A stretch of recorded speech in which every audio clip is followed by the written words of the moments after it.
So today, Kun-woo, we're going to talk about actually one of my favorite shows on Netflix, Culinary Class Wars. And the initial episodes of season 2 have been released, I think, around 2 weeks ago. Right. And it looks like the show is topping global charts and the popularity internationally is still growing. So first off, how popular is it right now? Yes, so this show, your favorite, my favorite, everyone's favorite. The second season of Culinary Class Wars topped the Netflix's non-English TV show segment charts following the release on December 16th. And during the third week of the month, the show recorded 5.5 million views, ranking first on this chart.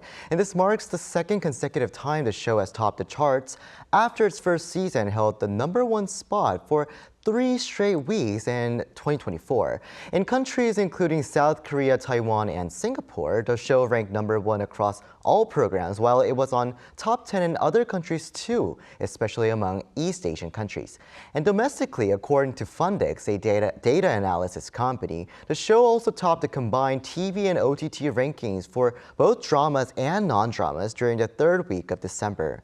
And during the press conference I attended earlier this month, I was able to see just how sincere these chefs are about cooking, helping me understand why viewers are so deeply immersed in the show, as the participants demonstrated a strong willingness to respect one another and engage in fair, good-natured competition.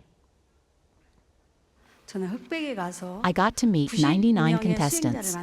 No matter what they say about me, I just wanted to respect their lives and skills.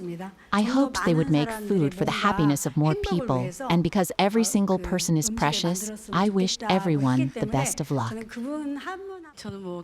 I also joined the show not only as a personal challenge, but also because I wanted to introduce Korean traditional liquors to the world. So rather than seeing it simply as a competition, I hope viewers will pay close attention to the philosophy and stories each chef brings. And Kun-woo, actually hear that the collaborations between retail industries and also the chefs on the show is actually quite popular. Right, so do you remember the Mont Blanc tiramisu that was on the show made by Napoli Mafia, the winner of the previous season, that gained enormous attention back then? Right. I actually tried to get one of those, but every time I went to the convenience store, they were gone. But I guess maybe now is the time to go. Maybe, right. But luckily, there are other products that are also in the pipeline for these collaborations going on. So you may. So as we saw in season 1, the retail industry is already moving quickly to roll out similar collaborative products, just like the ones that we've been, looking for in convenience stores. And one convenience store chain had already signed an exclusive contract with Chef Son Jong-won even before the show's released, and launched a collaborative lunchbox ahead of the season, as if they knew it would get popular once again. So keep in mind of that, and try looking at other products in the convenience stores.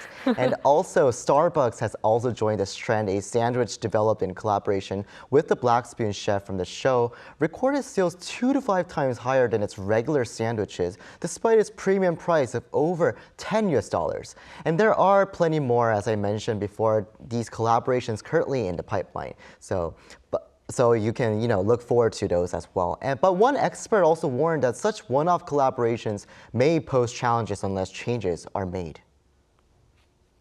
The price has to be appropriate, and there needs to be some differentiation compared to existing products. If it's too expensive, it won't lead to repeat purchases. It's important that the programs and chefs related to these collaborations do not demand too much money and approach with the mindset of giving consumers satisfaction. She added it would be better to adopt a 2-track approach, one at a premium price point and another at a more affordable price. And as local products, some even featured on the show, have started gaining popularity among consumers, the professor said the trend is likely to last longer, creating a positive virtuous cycle for the economy. As consumers show greater interest in local products, it could lead to more direct transactions and closer relationships with farmers. That would allow farmers to sell their products at fair prices, while consumers gain access to fresher ingredients, creating broader networks that benefit both.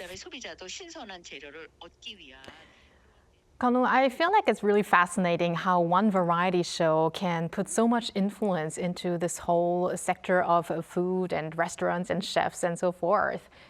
Right, and it's also giving much influence to people like me because And me. yes, and Walter. Of course, me. Because I'm always checking the phone to make reservations for the restaurants run by the chefs featured on the show. It's really hard to make reservations because they're always fully booked even until like late February. Yeah, so it's happening in Korea. It's a huge influence. Right, we What's had that that show? experience after season 1. I guess after season 2, it's going to be even a fiercer Yes. competition to go to one of those restaurants that are owned by the chefs that appear on the show. So if anyone has some great tips for those reservations, let me know because I'll be there.